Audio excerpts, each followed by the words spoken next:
নমস্কাৰ বন্ধু বান্ধৱীসকল, মই Tanushree Das. Hello' friends, myself Tanushree Das.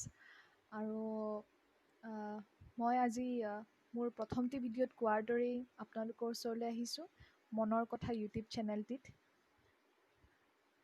আচলতে এই মনৰ কথা ইউটিউব চেনেলটি খোলাৰ মোৰ একমাত্ৰই কাৰণ, মোৰ মনৰ কথা কিছুমান যিবোৰ আচলতে সাধাৰণীকৰণ কৰিবও পাৰি, নকৰিবও পাৰি। সাধাৰণীকৰণ মানে জেনেৰেলাইজেশ্যন।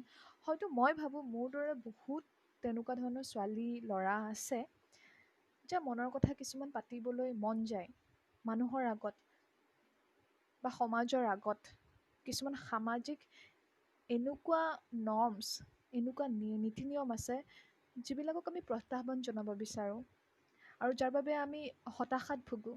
হয়তো পৰিয়ালৰ মানুহেও সঠিক সময়ত সেয়া বুজি নুঠে, বা আমাৰ কিছুমান সৰু সৰু দৈনন্দিন জীৱনত ঘটি থকা ঘটনা যিয়ে আমাক খুব বেয়াকৈ প্ৰভাৱ পেলায়, আৰু কিছুমানে হয়তো খুব ভালদৰে আমাক চম্ভালিও লয়। এনেকুৱা কিছুমান কথা আছে। আচলতে মানুহ মানেই ভাল বেয়াৰ ইপিঠি সিপিঠি মনৰ ভাৱবোৰ, মনৰ ফিলিংছবোৰ আমি কাক ক'ব পাৰোঁ, কাক ক'ব নোৱাৰোঁ, সেইবোৰ আমি আচলতে বেৰিয়াৰ হিচাপে নিজে বনায়ো লওঁ, আৰু আচলতে সকলোকে ক'বও নোৱাৰি। বাৰু, যি কি নহওক, মই এই চেনেলটি খুলিছোঁ, মই মোৰ প্ৰথমটি ভিডিঅ'ত কোৱাৰ দৰেও এটা মোৰে অলপ স্বাৰ্থপৰতা আছে। চাগে ময়েই কিবা অলপ ক'ব বিচাৰিছোঁ সমাজখনক, সকলোকে, আৰু নিজকেই অলপ ফ্ৰী ফিল কৰাব বিচাৰিছোঁ। যিহেতু আজিকালি এটা ৱৰ্ড চলি আছে ট্ৰেণ্ডত, ট্ৰেণ্ডত এটা ৱৰ্ড চলি আছে, সেয়া হ'ল ডিপ্ৰেশ্যন, হতাশা। আচলতে এইটো ট্ৰেণ্ড বুলি ক'ব পাৰি নেকি? আগতে হতাশা হোৱা নাছিল নেকি মানুহবোৰৰ, ল'ৰা ছোৱালীবিলাকৰ? ইয়াতকৈ হতাশাৰ পৰিমাণটো কম আছিল নেকি বাৰু? এই যোৱা দুদিনত যিদৰে হতাশাৰ ছুইচাইডেল কথাবোৰ আহি আছে, তাক লৈতো মই খুবেই শংকিত হৈছোঁ। আচলতে আগতে এইবোৰ লুকুৱাই ৰখা হৈছিল নে আজিকালি বেছিকৈ এইবোৰ উলিয়াই দিয়া হৈছে মানুহৰ আগত, ল'ৰা ছোৱালীৰ আগত, সমাজৰ আগত? মিডিয়াই ইয়াত কিবা এটা গুৰুত্বপূৰ্ণ ভূমিকা গ্ৰহণ কৰিছে নেকি? নানা ধৰণৰ ঢেৰ প্ৰশ্ন সকলোৰে মনত আমাৰ, নহয়নে? বাৰু, যি কি নহওক, মই ইয়াত আকৌ এটি কথা ক'ব বিচাৰিছোঁ পোনপ্ৰথমে, যে আজি মোৰ প্ৰিয় শিল্পী এজনৰ জন্মদিন, জ্যোতিপ্ৰসাদ আগৰৱালাদেৱ, ৰূপকোঁৱৰ জ্যোতিপ্ৰসাদ আগৰৱালাদেৱ। আজি 17 জুন, তেওঁৰ আজি 117তম জন্মদিৱস। গতিকে তেওঁৰ গানবোৰ মই খুব ভাল পাওঁ। তেওঁ এক বিপ্লৱী কণ্ঠ আছিল, শিল্পী আছিল, যিয়ে মোক বাৰুকৈ আকৰ্ষণ কৰে। তেওঁৰ কথা, তেওঁৰ গীত কথা, তেওঁৰ লিখনি, যিয়ে মোক খুব আকৰ্ষণ কৰে। গতিকে মই আজি মোৰ এই ভিডিঅ'টি বা এই কথা বতৰাৰ যিটো কথা বতৰাৰ যিটো চৰ্চা মই কৰিবলৈ উলিয়াইছোঁ, তাৰে আগতে মই তেওঁৰ এটা গীত অলপ গাবলৈ ওলাইছোঁ। গতিকে মই আৰম্ভ কৰোঁ গানটো।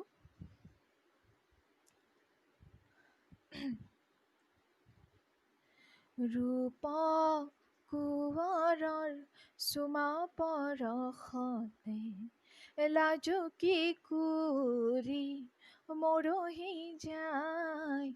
ৰূপ কোঁৱৰৰ চুমা পৰশতে, লাজু কি কুৰি মৰহি যায়। সপোনৰে সখা আহি দিয়া দেখা, দিয়া সুখী দিয়া হিয়া বিলাই। ৰূপ কোঁৱৰৰ চুমা পৰশতে, লাজু কি কুৰি মৰহি যায়। ধন্যবাদ। আজি মই এইফেৰা কাম কৰিবলৈ আছিলেই।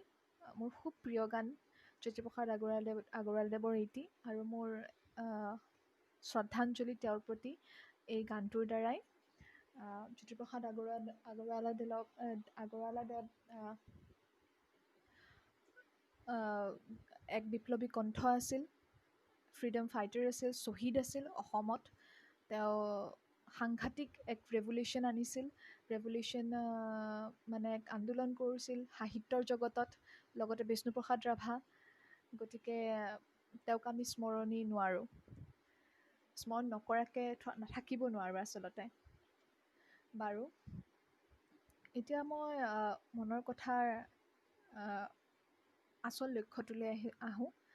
মনৰ কথা, মনৰ কথা আমি কিয় ক'ব লাগে, কাক ক'ব লাগে, এয়া সম্পূৰ্ণ আমাৰ বুজাৰ বাহিৰত। মানৱ মন আমি বুজিব নোৱাৰোঁ, কাৰ মনত কেতিয়া কি চলি আছে। কিন্তু আমি সেইবোৰ কম বেছি পৰিমাণে হ'লেও চৰ্চা কৰাটো উচিত, যাৰ দ্বাৰা আমাৰ মনৰ কোনো ক্ষতি নহয়, মনৰ কোনো ৰোগ নহয়। মই আগতেও উল্লেখ কৰিছোঁ যে ডিপ্ৰেশ্যন, হতাশা, ভৱিষ্যতক লৈ চিন্তা, এনজাইটি, এই সৰু সৰু নহয় আচলতে। এই যিবোৰ টাৰ্মছ, এই যিবোৰ শব্দ, সেইবোৰ গঠিত হৈছে আমাৰ দৈনন্দিন জীৱনত ঘটি থকা সৰু সৰু কিছুমান ঘটনাক লৈ। ঘটনা বুলি মই কৈছোঁ, আৰু এই কিছুমান ঘটনা দুৰ্ঘটনাও হয়, যিটো হ'ব নালাগে। মই মোৰ ডিপ্ৰেশ্যনৰ সন্মুখীন কেতিয়া হৈছোঁ মই নাজানো। আচলতে ডিপ্ৰেশ্যন হয় নে নহয় তাকো নাজানো মই। কিন্তু কিছুমান কথা খুব ক'বলৈ মন গৈছিল কাৰোবাক, কিন্তু হয়তো এটা দুটা কৈছিলোঁ, বয়স কম আছিল, কিবা আছিল, কিন্তু হয়তো মানুহবোৰে নুবুজিলে, হয়তো মা দেউতাও নুবুজিলে। কিন্তু আমি বাৰু হতাশাত নিজক শেষ কৰি দিয়াটো জৰুৰী নেকি? এয়াই একমাত্ৰ সমাধান নেকি?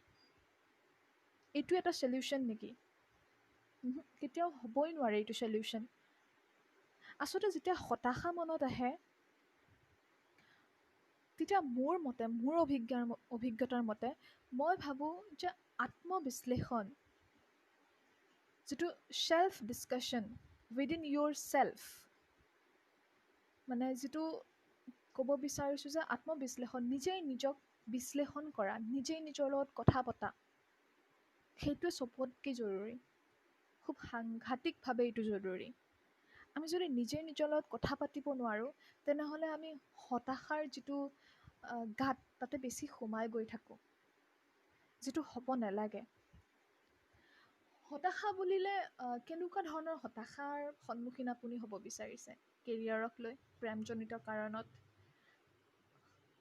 খাদ্যৰ অভাৱত, তাৰোপৰি আৰ্থিক টনাটনি, আৰ্থিক নাটনি, ইকনমিকেলি আপুনি বেকৱাৰ্ড, এডুকেশ্যন কোৱালিফিকেশ্যনক লৈ আপুনি খুব বেছি চিন্তিত, পৰীক্ষাত কাৰোবাৰ মাৰ্কছ বেছি আহিল, আপোনাৰ কম আহিল, টিনেজ এজত, এইবোৰ এটা ডিপ্ৰেশ্যন।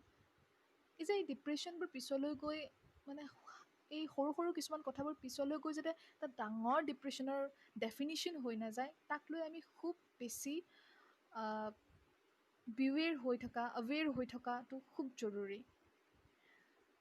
মই এইবোৰ এইকাৰণেই কৈছোঁ যে কিছুমান নাভাবিব লগা কথাক লৈ আমি ডিপ্ৰেছড হৈ যাওঁ। আজি মই ক'লা পিন্ধিছোঁ, মোক বেয়া দেখিছে, তাই বগা কাপোৰ এযোৰ পিন্ধিছে, তাই খুব ভাল দেখিছে। দিছ কাইণ্ড অফ ডিপ্ৰেশ্যনো আছে মই জনামতে। আচলতে মোৰেই কেতিয়াবা হৈছিল, আৰু মোৰ খুব ভয় লাগে, যিকোনো কথা ক'বলৈ খুব ভয় লাগে। সেইবাবে মই এই চেনেলটি খুলিলোঁ নেকি নাজানো, আৰু ক'ৰবাত নহয় ক'ৰবাত এইটো এটা ৰিজন। কথা পাতিবলৈ ভয় লাগে, কথা ক'বলৈ ভয় লাগে, এনেকুৱা লাগে মোক চবে বেয়া পায়, বেয়া পায়, বেয়া পায়, বেয়া পায়। আচলতে এইটো সঁচা জানো? হয়তো নহয়, এইটো সঁচা নহয়। কোনেও কাকো বেয়া নাপায়, আৰু কোনেও কাকো ভালো নাপায় কোনেও কাকো। কাৰণ এতিয়া এনেকুৱা এটা সময় আহিছে য'ত কাৰো বাবে সময় নাই। কিন্তু এই সময় নোহোৱাটো বাৰু ভাল কথা নে? সময় থাকিব লাগে, বিশেষ এজনৰ কাৰণে হ'লেও সময় থাকিব লাগে। বিশেষ এজন মানে মই বিশেষ এজনৰ মাজত সেই দৰদী মনবোৰৰ কথা কৈছোঁ। দৰদী মন মানে যি খুব বেছি হতাশাত ভুগি আছে, তেওঁলোকক লৈ মই এই কথাষাৰ কৈছোঁ। তেওঁলোকক সহায়ৰ হাত আগবঢ়াওক। হাঁহি মাতি আছে কাৰণেই যে তেওঁলোক হতাশাত নাই, এইটো খুব ভুল ধাৰণা কিছুমান আমি এৰিব লাগিব। আৰু আমি খুব জাজমেণ্টেল হওঁ, বেলেগক দেখি খুব জাজমেণ্টেল হওঁ। এই যে নিমিষতে জাজমেণ্টেল হোৱাটো, এইটো এটা সাংঘাতিক ব্যাধি, মানে সাংঘাতিক এটা ডিজিজ হয়। চ' এই জাজমেণ্টেল এটিটিউডৰ কাৰণে প্ৰতিজন মানুহ হতাশাত ভোগে। আৰু ইয়াৰ বাবে হতাশাক আমি ৰিড কৰিবৰ কাৰণে, হতাশাৰ লগত আমি যুদ্ধ কৰিবৰ কাৰণে এটাই কথা, আত্মবিশ্লেষণ, ছেল্ফ ৰিয়েলাইজেশ্যন, ছেল্ফ কেয়াৰ খুব জৰুৰী, হয়নে? ইয়াৰ লগতে মই আৰু এটা কথা ক'ব বিচাৰিছোঁ, প্ৰকৃতিক ভাল পাবলৈ শিকিব লাগিব। প্ৰকৃতি, বৰষুণ, আকাশ, নদী, আচলতে প্ৰকৃতিৰ মাজতে সকলো জ্ঞান, সকলো মানে জীৱনৰ যিবোৰ মিষ্ট্ৰিয়াছ কজেছবোৰ, যে আমি কিয় জীয়াই আছোঁ, আমি কাৰ বাবে জীয়াই আছোঁ, এই সকলোবোৰ উত্তৰ আমি প্ৰকৃতিতে নেপাওঁনে? নিশ্চয় পাওঁ। তাৰ উপৰি মই কি কৰি ভাল পাওঁ? কথা পাতি ভাল পাওঁ, অভিয়াছলি মই কথা পাতিম। মই যিটো কৰি ভাল পাওঁ, বেলেগে মোক নোখোৱাই, চ' মই সিহঁতৰ কাৰণে কিয় জীয়াই থাকিম? মোৰ কাৰণে প্ৰথমতে জীয়াই থাকিব লাগিব। মোৰ আত্মাই কি বিচাৰে? এটা লিমিটেশ্যন। মোৰ আত্মাটোৱে কি বিচাৰে? বিচৰাৰ মাজতো এটা লিমিটেশ্যন আছে দেই।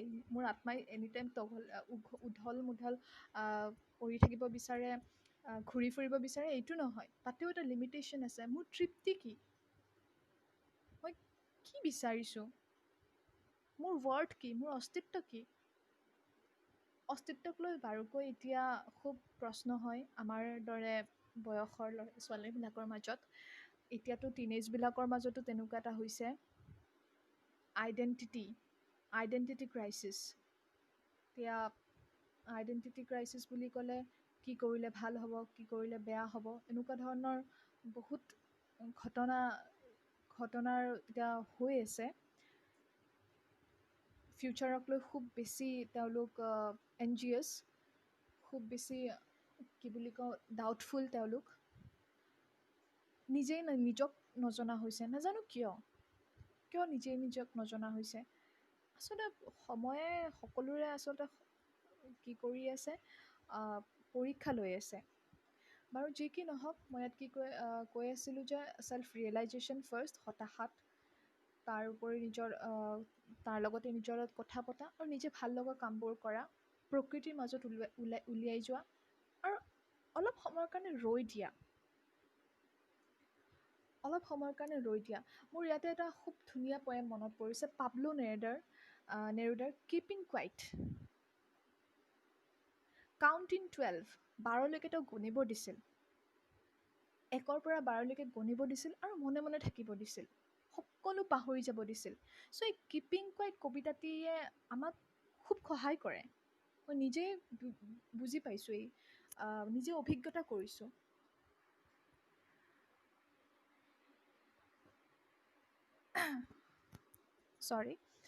মই নিজেই অভিজ্ঞতা কৰিছোঁ যে এই কিপিং কুৱাইট কবিতাটিয়ে খুব ভালদৰে আমাক ছেল্ফ ৰিয়েলাইজেশ্যনৰ ফাৰ্ষ্ট ষ্টেপটোলৈ লৈ যায়। পাব্লো নেৰুদাৰ কিপিং কুৱাইট কবিতাটিয়ে তাত তেওঁ কৈছে যে 1ৰ পৰা 12লৈকে গণা আৰু তোমালোক সকলোৱে মনে মনে থাকা। তোমালোকে কি বিচাৰি পাবা?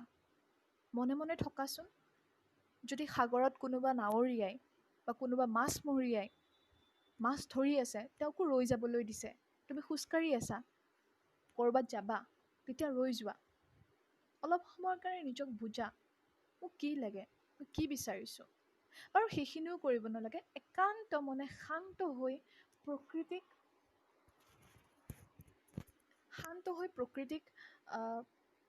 চকু ফুৰাই চাবলৈ দিছে চাৰিওফালে। কি সৰু সৰু যিবোৰ সূক্ষ্ম কথাবোৰ, একদম টাইনি এছপেক্টছবোৰ, ছাবষ্টেঞ্চেছবোৰ ডিচাৰ্ণ কৰিব দিছে, ন'টিছ কৰিব দিছে, অবজাৰ্ভ কৰিব দিছে। লক্ষ্য কৰা আৰু বুজা আচলতে জীৱনটো কি, মনটো কি, আত্মা কি। আৰু এটা টাৰ্ম আছে আত্মানং বিধি, মানে নিজকে জানা, নিজকে বুজিবলৈ চেষ্টা কৰা। এই সকলোবোৰ কথা মই মোৰ অভিজ্ঞতাৰ পৰা কৈ আছোঁ। মই খুব মনোবিশেষজ্ঞ নহয়। মই মানসিক অৱসাদৰ বিষয়ে একো তেনেকুৱা টেকনিকেল ষ্টাডিজ কৰা নাই। মই নিজৰ অভিজ্ঞতাৰ পৰা কৈ আছোঁ। তাৰ উপৰি আৰু এটা কথা,